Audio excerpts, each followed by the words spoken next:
Merci Monsieur le Président. Chers collègues, nous avions, dès le début du mandat en juin 2014, lancé des études préalables à la réalisation d'un projet de transport par câble entre Fontaine et Saint-Martin-le-Vinou.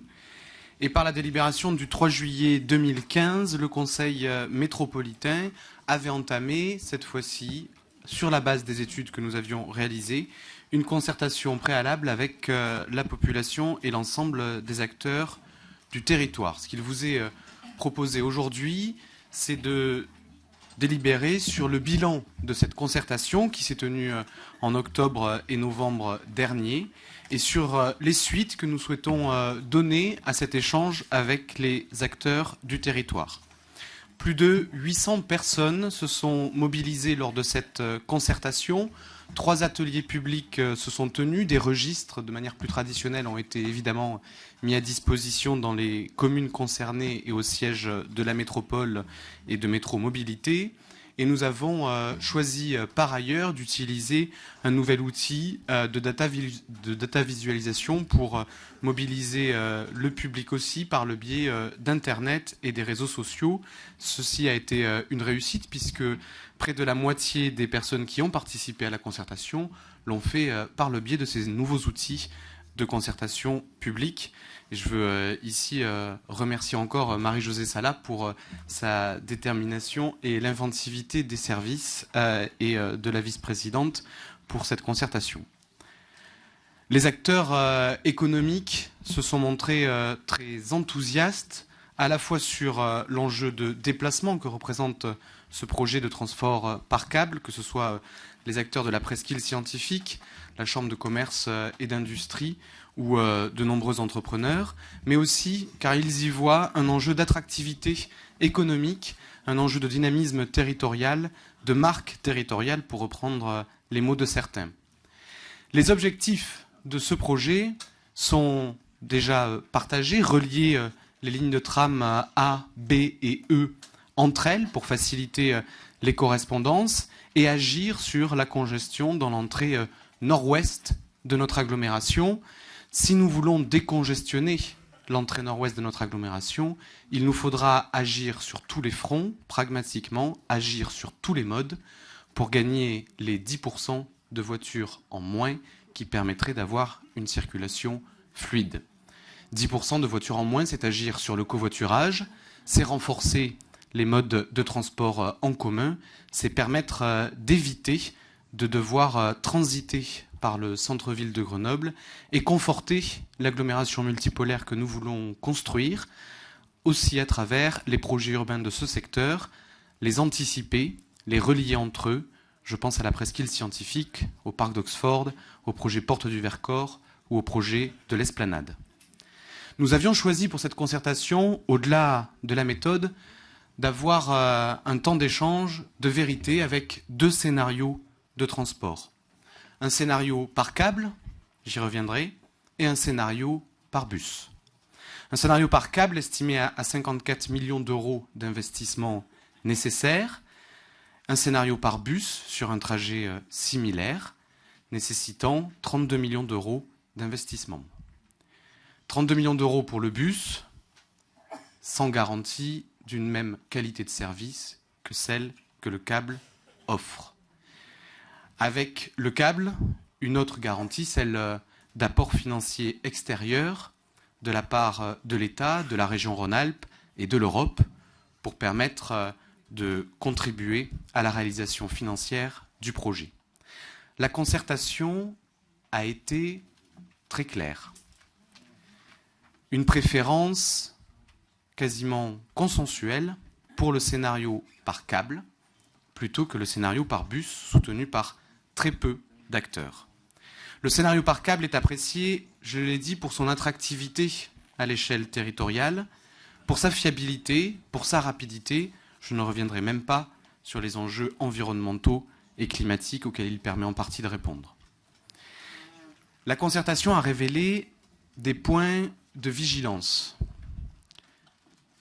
Des points de vigilance de la part des riverains sur l'intégration urbaine du projet, sur la qualité des espaces publics et des pôles d'échange qu'il conviendra de réaliser parallèlement. Les citoyens, les acteurs économiques ont clairement préféré que nous mettions la priorité sur la qualité des espaces publics plutôt que sur le design de poteaux ou de cabines. Une exigence très consensuelle, voire une condition sine qua non, l'accessibilité. L'accessibilité pour les personnes à mobilité réduite, pour les poussettes, pour les vélos.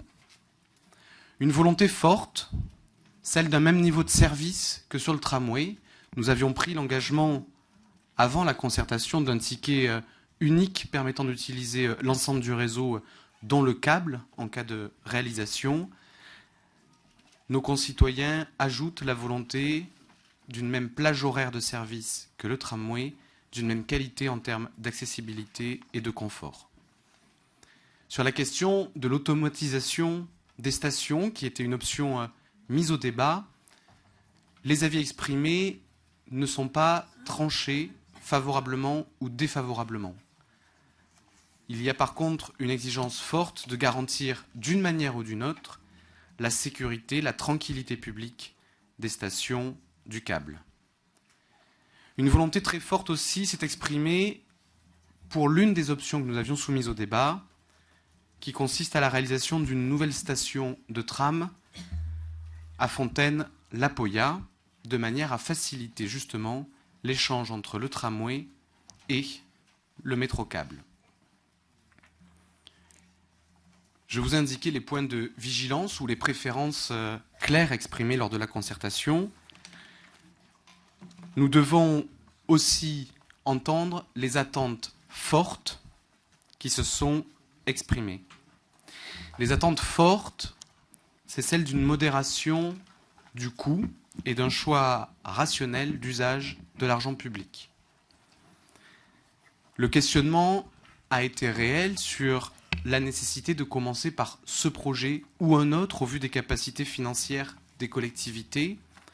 Et si le projet est soutenu fortement lors de la concertation, les expressions qui ont été très claires sur les options de design, sur les pylônes ou les cabines, nous indiquent la volonté d'une modération dans l'usage de l'argent public.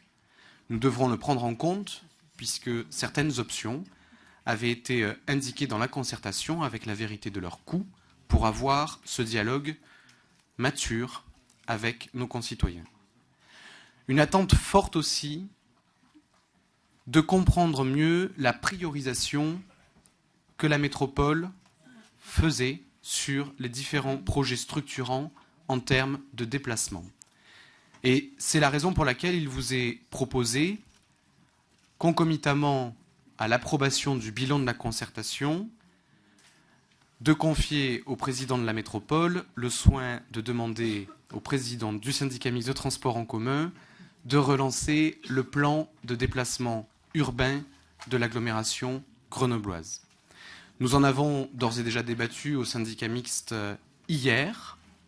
L'année 2016 doit être une année où nous finissons l'ensemble des études préalables permettant d'ouvrir à l'automne 2016 l'élaboration du plan de déplacement urbain et le schéma 2030 des transports avec des études concrètes, finalisées sur le rondeau, sur le câble, sur le projet de tram-train dont les études ont été lancées et nous en aurons les conclusions au premier semestre, sur la construction de parkings en entrée d'agglomération, fortement soutenue là aussi lors de la concertation, sur les investissements vélos, là aussi fortement soutenus lors de la concertation. Nous devons faire de l'année 2016 un moment de priorisation et de débat avec la population sur les évolutions dans ce mandat et jusqu'à 2030 en termes de transport. Au-delà de la volonté forte sur la réalisation d'une nouvelle station de tram à La Poya, nous vous proposons aussi, et un amendement est présenté par Yannick Bell en ce sens, de lancer les études en 2016 pour réaliser sur la RD 1532 jusqu'à Sassenage un site propre en transport en commun pour permettre d'aller jusqu'en entrée d'agglomération en connexion avec le métro-câble.